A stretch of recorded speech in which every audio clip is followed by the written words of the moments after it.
Good morning साथीहरू। म आज एकदम धेरै पछि भ्लग बनाउने प्रयासमा छु होइन। आजको मिठो नमिठो के हुनसक्छ थाहा छैन। आज चाहिँ हामी जाँदैछौँ कुमामोतो क्यासल। यो क्यासल भनेको चाहिँ जापानमा चाहिँ एकदम फेमस छ होइन। विभिन्न ओसाका क्यासलदेखि लिएर क्योटोको क्यासलहरू एकदम फेमस छ।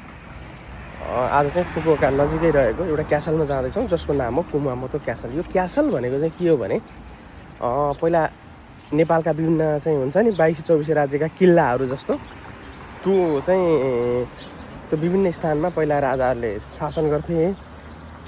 त्यसको राज्यको प्रशासनिक केन्द्रहरू रहेछन्। सो आज चाहिँ म त्यहाँ ट्रेन स्टेसन जाँदैछु। सबवेले जापानको एकदम चाहिँ के भन्छ लेसन टु बी लर्न के त्यस्तो खालको हो यो ठाउँ। यो मेरो श्रीमती र म अब श्रीमतीको साथीहरूसित जाँदैछु म खासमा।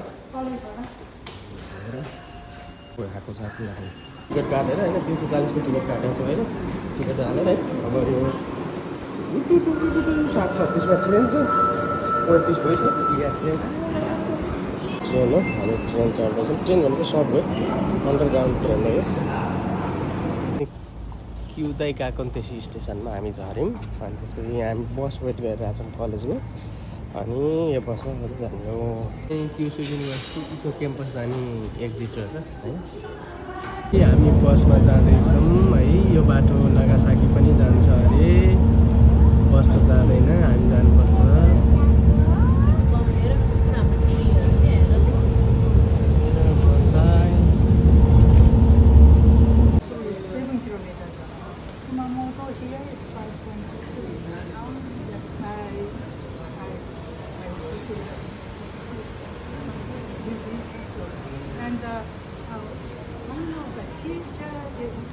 कुमामोतो क्यासल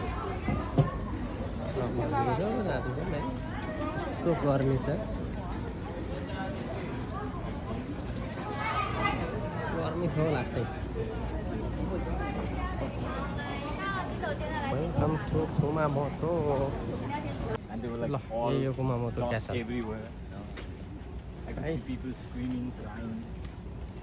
गर्मी भएर यहाँ पानी फालिरहेको छ यसले।